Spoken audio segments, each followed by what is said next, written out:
ના કોઈ કેમિકલ, ના કોઈ સિન્થેટિક કલર, ના કોઈ પ્રિઝર્વેટિવ, પ્યોર કેસર કેરીનો મેંગો આઈસ્ક્રીમ બનાવવામાં ખૂબ જ સરળ છે.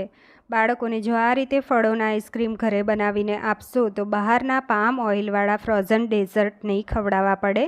તો ચાલો બનાવીએ રિયલ મેંગો અને રિયલ મિલ્કનો એકદમ શુદ્ધ અને સ્વાદિષ્ટ આઈસ્ક્રીમ. 3 મોટી સાઇઝની કેસર કેરી લીધી છે. પાણીથી વોશ કરી એને છોલી લેવાની છે. તો કેરી હંમેશા પાકી જોઈને લેવી એટલે મીઠી હોય. કેરી છોલાઈ ગઈ, હવે કટ કરી લઈએ. તો અહીંયા કોઈ શેપની પર્ટિક્યુલર શેપની જરૂર નથી, કટ થઈ ગઈ. હવે આપણે કન્ટેનર તમારી પાસે જે હોય એમાં ભરી અને પેક કરીને ફ્રીઝરમાં 6-7 કલાક રહેવા દેવાનું છે.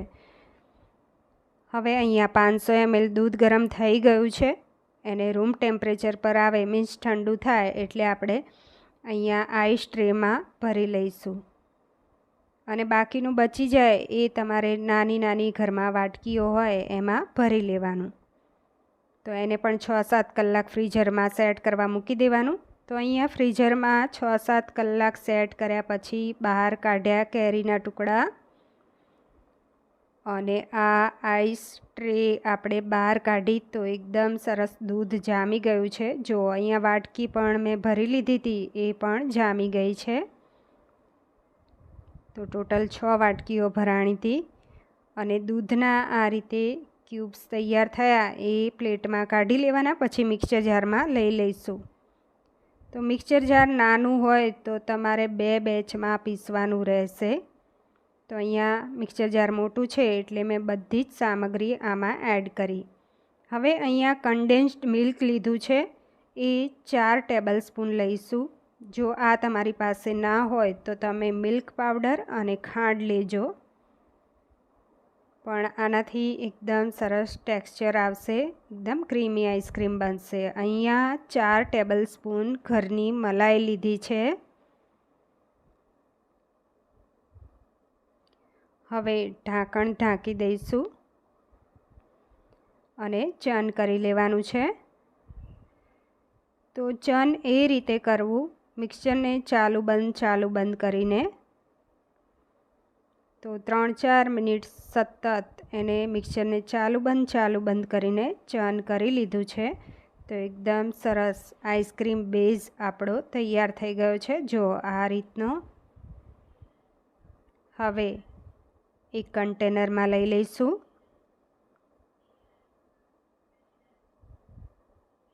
હવે તેની ઉપર તમે આ રીતે સેટ કરી લેવાનું પહેલાં તો અહીંયા સેટ થઈ ગયું છે. હવે તેની ઉપર કેરીના પીસ આ રીતે ગાર્નિશિંગ કરી શકો છો, અથવા તો તમે પિસ્તાની કતરણ છે, બદામની કતરણ છે એ પણ લઈ શકો છો. પ્લાસ્ટિક શીટથી કવર કરી લઈએ એટલે આઈસ ક્રિસ્ટલ ના રહે. ઢાંકણ બંધ કરી દઈશું. તો ફ્રીઝરમાં 3-4 કલાક મૂકી દેવાનું છે. તો કોઈ પણ તમે પોલિથીન પણ પેક કરીને રાખી શકો છો.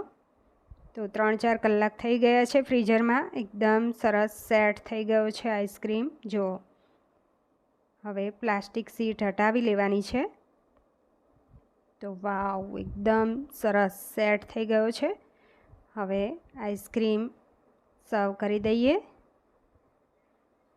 તો એકદમ ટેસ્ટી એવો મેંગો આઈસ્ક્રીમ તૈયાર થઈ ગયો છે. ફ્રેન્ડ્સ, રેસીપી ગમી હોય તો વિડીયોને લાઇક કરજો અને મારી ચેનલને સબસ્ક્રાઈબ કરજો. દોસ્તોમાં જરૂર શેર કરતા રહેજો અને કમેન્ટ્સ કરીને જરૂરથી જણાવો.